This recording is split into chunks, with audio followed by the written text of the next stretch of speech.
Hai semuanya, Assalamualaikum, apa kabar? Semoga semua dalam keadaan sehat. Hari ini aku, Ratu Oktaviani, mau bikin gimbap. Enak banget, gampang juga cara buatnya. Mau tahu gimana prosesnya? Yuk simak videonya sampai selesai. Oke, langsung aja kita mulai teman-teman. Di sini aku sudah siapkan 5-6 centong nasi hangat. Kemudian kita tambahkan dengan minyak wijen. Untuk minyak wijennya di sini aku pakai 2 sendok makan ya teman-teman. Kemudian di sini aku juga menambahkan setengah sendok makan kecap asin. Cuman ini opsional, boleh banget untuk di skip. Dan juga tambahkan dengan garam secukupnya. Kemudian kita aduk sampai tercampur rata. Biasanya gimbap itu nasinya hanya diberi garam dan juga minyak wijen. Di sini memang aku menggunakan kecap asin. Jadi teman-teman kalau misalnya nggak suka boleh di skip ya. Kemudian aku juga membuat tekstur nasinya agak lembek seperti ini. Jadi aku tekan-tekan ketika mencampur. Kalau misalnya teman-teman mau boleh dicampur aja tanpa harus ditekan ya nasinya. Selanjutnya di sini aku sudah siapkan 1 buah wortel import. Ini yang warnanya orange banget, dipotong korek api seperti itu. Dan ada 2 buah timun yang sudah aku buang bagian tengahnya, kemudian dipotong korek api juga. Dan aku juga sudah siapkan 1 ikat bayam, sudah dibuang batangnya. Di sini aku juga punya 2 buah sosis panjang. Aku pakai yang warnanya pink, itu rasa sapi, dan juga ada crab stick 5 buah yang sudah disuir-suir. Kemudian di sini aku juga sudah punya nori. Di sini aku pakai kurang lebih nanti 3 lembar ya teman-teman. Selanjutnya aku punya 2 butir telur berukuran sedang. Nantinya telur ini akan kita dadar dulu. Pertama-tama siapkan teflon dan tambahkan secukupnya air. Kurang lebih sekitar 30 ml ya teman-teman. Kita hidupkan kompornya, lalu masukkan bayam yang tadi sudah kita buang batangnya dan juga kita cuci bersih. Kita akan tumis bayam ini menggunakan sedikit air tadi sampai dia nantinya akan layu seperti ini teman-teman. Nah kalau sudah layu seperti ini kita tambahkan dengan setengah atau 1/4 sendok teh minyak wijen. Tumis lagi sampai aromanya keluar. Kalau sudah, ini boleh kita angkat lalu kita tiriskan. Oh iya, buat teman-teman yang baru aja mampir ke channel YouTube aku, minta tolong subscribe-nya dan juga nyalakan lonceng notifikasinya supaya nanti kalau aku upload video terbaru, teman-teman gak ketinggalan. Kalau sudah, terima kasih. Masih di teflon yang sama, bekas menumis bayamnya tadi, aku masukkan juga timun. Ini kita sangrai dengan sedikit sisa minyak wijen dari bayam tadi. Hanya sebentar saja teman-teman, hanya beberapa detik supaya dia agak layu, tapi masih tetap ada crunchy-crunchy-nya gitu. Kalau sudah, ini kita angkat. Tambahkan sedikit minyak wijen lalu kita akan tumis crab sticknya. Ini tadi waktu masukin crab stick nggak kerekam ya teman-teman. Jadi kita tumis dengan sedikit minyak biasa boleh, minyak wijen juga boleh sampai dia agak layu. Sebentar saja, hanya beberapa detik saja. Dan masih di teflon yang sama, kita akan tumis juga sosisnya. Boleh ditambahkan sedikit minyak ya teman-teman. Kalau misalnya teman-teman nggak punya banyak minyak wijen, boleh pakai minyak sayur biasa. Sampai nanti sosisnya matang, agak berubah warna kecoklatan seperti ini, baru kita angkat. Nah selanjutnya tambahkan lagi dengan sedikit minyak wijen, kita akan tumis wortelnya. Teman-teman boleh tumis sebentar, atau sampai wortelnya ini empuk dan juga matang. Nah kalau sudah kita angkat, lalu kita sisihkan dulu. Selanjutnya di sini aku sudah pecahkan 2 butir telur dan diberikan dengan secukupnya garam.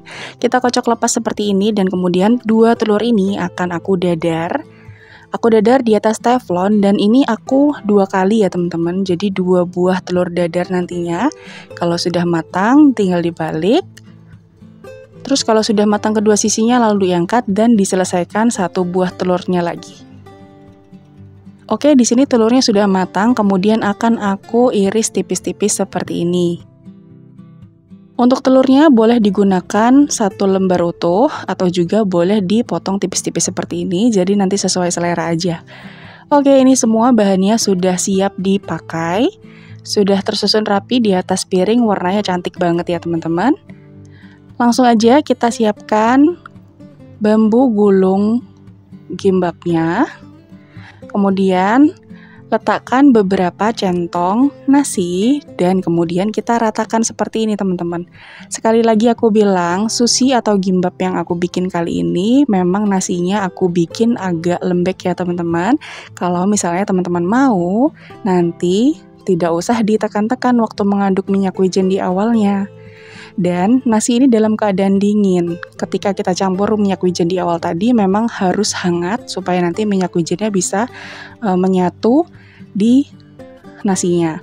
Tapi ketika digulung, nasi ini usahakan dalam keadaan yang tidak hangat supaya nanti rumput lautnya tidak menciut. Oke, langsung aja kita susun isinya. Di sini aku pertama-tama meletakkan telur, kemudian wortel, selanjutnya ada sosis, dan dilanjutkan dengan timun, bayam. Kemudian yang terakhir di sini aku letakkan crab stick. Untuk banyaknya isian disesuaikan aja dengan selera teman-teman semua ya. Nah, untuk kimbap pertama yang aku bikin di sini, aku bikin versi yang agak besar. Jadi tadi nasinya aku bikin agak tebal, kemudian isinya juga aku susun dengan jumlah yang agak banyak ya teman-teman. Kemudian kita gulung, ditarik dulu bagian bawahnya seperti ini, ditekan-tekan supaya ketika diiris tidak ambyar. Kemudian kita tarik sambil ditekan-tekan dan digulung-gulung seperti ini teman-teman. Teman-teman bisa lihat di video ya. Kemudian ditekan lagi, kita pindahkan ke bagian bawah, kita rekatkan seperti ini supaya dia benar-benar melekat. Jadi nanti ketika dipotong itu dia tetap stay di bagian tengah teman-teman.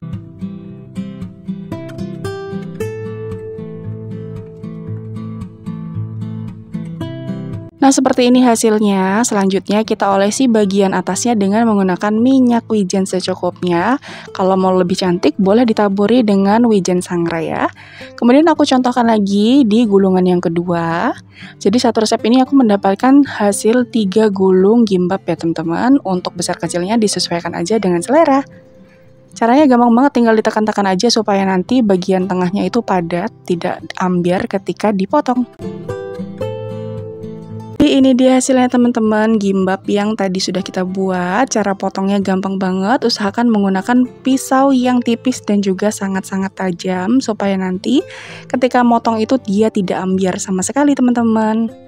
Dan udah deh, jadi ini dia hasilnya teman-teman, gimbap yang tadi sudah kita buat. Hasilnya Masya Allah, ini tuh cantik banget ya perpaduan warnanya.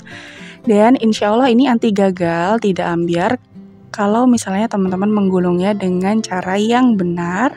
Jadi isinya bisa padat gitu ya teman-teman. Kemudian kalau mau makan tinggal dicocol aja dengan kecap asin. Wow, ini tuh rasanya alhamdulillah enak banget. Teman-teman wajib cobain di rumah. Oke teman-teman, sekian dulu video kali ini. Terima kasih ya udah nonton videoku sampai akhir. Selamat mencoba, semoga berhasil. Sampai jumpa di video selanjutnya. Wassalamualaikum, bye. Jangan lupa like, share, dan subscribe.